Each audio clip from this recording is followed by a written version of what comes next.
iPhone 17 Pro versus iPhone 16 Pro overheating test. Hey, my name is Matt Johnson out here in very hot and sunny Texas, testing both these cameras to see which one of them is going to overheat first. Both of them are recording in ProRes in 4K at 60 frames per second with the Blackmagic camera app, which lets you do that internally, which I think is a better stress test for the phones than using an external SSD. If they have to write to the internal memory, it should be even more difficult for them and generate more heat. And they have both just started recording. It is currently 93 degrees outside, very hot with mostly sunny weather with a few clouds. I kept both of these phones indoors in the air conditioning until right before this test to try to make it as scientific as possible. And I also want you to know that both of these phones had over 200 gigabytes of storage free on them for this test.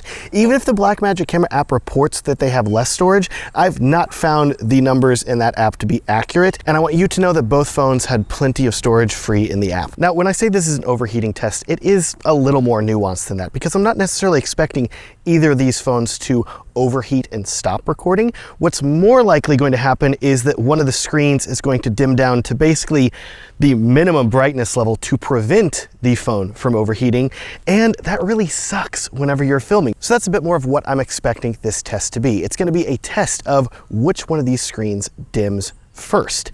The older iPhone 16 with a glass case that is much more difficult to keep cool, or the newer iPhone 17 Pro with the aluminum case and the vapor chamber to help it cool even faster. Skipping forward in time here a bit, it's now been 3 minutes and both screens are still at maximum brightness and recording without any issues. But wait a second, look at the iPhone 16 Pro on the right at 3 minutes and 12 seconds of recording, and you can see right there that the screen just dimmed by a significant amount. And that's what I was talking about. The iPhone usually needs to dim down its screen to prevent overheating because it, of course, does not have a fan. Let's keep on recording now and see if the phone does eventually shut off. Coming up on 7 minutes now, even though the phone screen had dimmed, I wanted to see if the phone was still reporting that it was set to the maximum screen brightness. So I swiped down, but in the process, it also paused the recording of the Blackmagic camera app. So to keep things as even as possible between both phones, I swiped down also on the 17 Pro to stop the recording as well.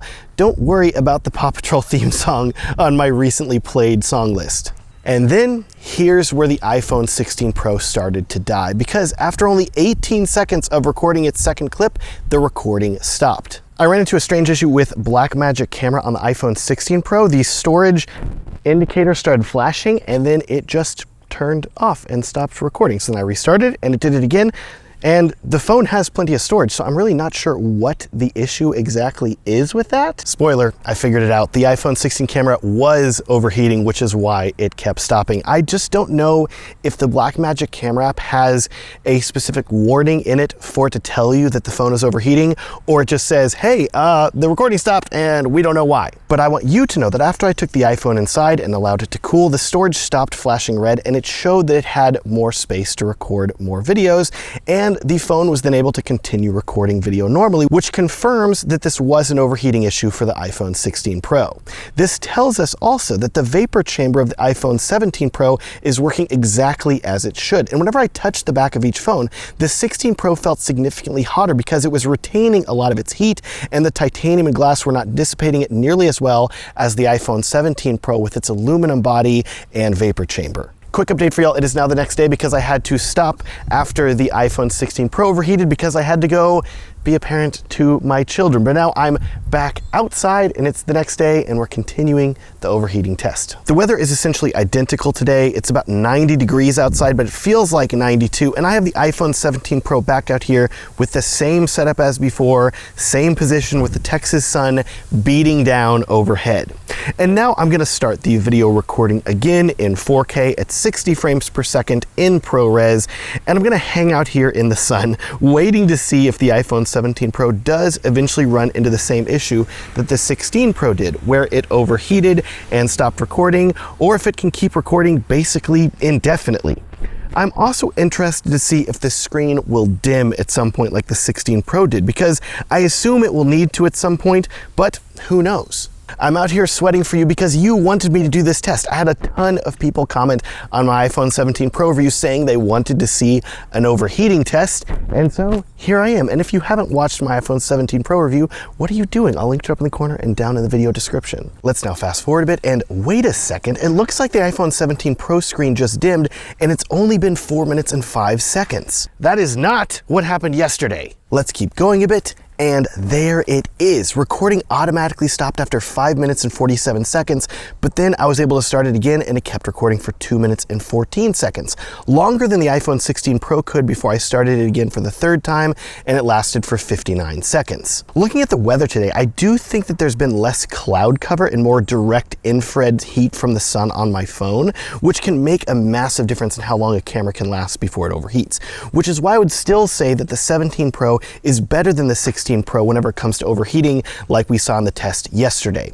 In addition, I do think that the vapor chamber and aluminum casing of the iPhone 17 Pro is working well because it's allowing the phone to cool faster than the 16 Pro could, which is why the 17 Pro is able to record for much longer immediately after the recording stopped when it overheated than the 16 Pro could. All right, I think we can definitively say that neither of these phones is capable of recording in 4K at 60 frames per second in ProRes indefinitely, especially on a very hot summer day. But that does intrigue me about how well the iPhone could handle recording in 4K at 24 FPS in ProRes. Let's say that you're doing an interview of someone speaking outdoors on a bright sunny day like this, and you need to have them talking for a while and you're worried about your phone overheating. So time for test round 3, I guess? Both of these phones have had time to cool in the air conditioning, and they are out here now in the sun, and I've just started them recording in ProRes in 4K at 24 FPS, which should generate less heat than 60 FPS, giving them more time before their screens dim and they overheat.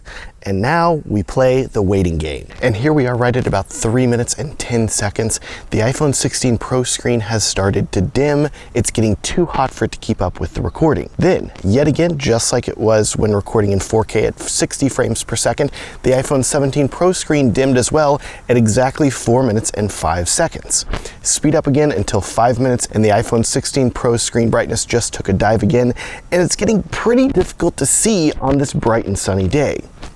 Now, I feel like I just finished speaking about the last dimming, but at 5 minutes and 50 seconds, the iPhone 16 Pro dimmed again, even darker, and I want you to look at the 17 Pro. It's still rocking right along with only having dimmed the screen one time. It's doing really well. Okay, well, maybe I spoke too soon. At 6 minutes and 45 seconds, the iPhone 17 Pro screen dimmed as well, and then it dimmed again at 7 minutes. But not to be outdone, the iPhone 16 Pro dimmed a huge amount at 7 minutes and 25 seconds. So the iPhone 17 Pro is still holding on to its brightness lead. It is oppressively hot right now, and it has been over 7.5 minutes, and both these cameras are still recording. Granted, the screens have dimmed heavily, especially on the 16 Pro, but they're still rolling, which is really impressive and better than it that they handled filming in 4K at 60 frames per second. It's at this point now, as you can clearly see in this sped up footage, the iPhone 16 Pro appears to have dimmed to pretty much the maximum amount that it can, while the 17 Pro is still holding quite a bit more brightness. And in addition, you can really start to see the differences in the anti-reflective coatings on the iPhone 17 Pro screen versus the 16 Pro, with a lot more trees and sky visible in the 16 Pro reflections, while they're less on the 17 Pro.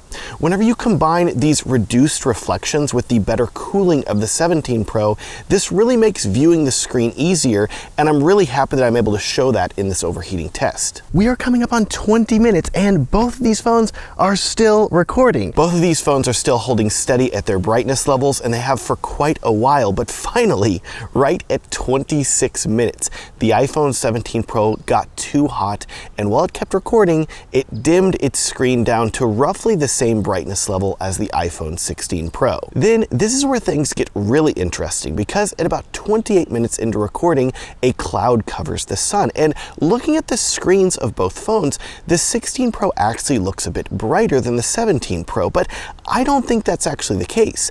I think what is happening is the extra reflections on the screen are making it appear brighter than it actually is.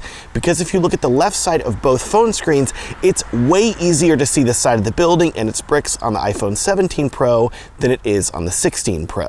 It's finally time for the biggest plot twist of all though. At approximately 30 minutes of recording, this happened. Both of these iPhones are still recording. Granted, the screens have dimmed down, but they're recording well in 4K at 24 FPS. But my A7S III, which is just a workhorse in 4K at 24 FPS, has an overheat warning. So suddenly we may deal with not the iPhone's overheating, but the Sony. Didn't predict that, didn't see that coming, but very interesting. Everything kept recording right along. A little over 35 minutes of recording now. Both of these phones are still recording strong. The A7S III is holding on to life, still has the overheat warning, but it has not shut down. And I think I might call it. Both the screens have dimmed down to the maximum here. We have a ton of sun, but it doesn't look like either of them are overheating or really that they're going to overheat and stop recording, which is a really good thing. I'm not upset about it. So yeah, let's cut it, I think. I think we're gonna stop it here because I'm getting a sunburn. It is so hot out here right now. I'm just kidding. I kept recording for another 5 minutes or so until both cameras had been recording for 40 minutes straight.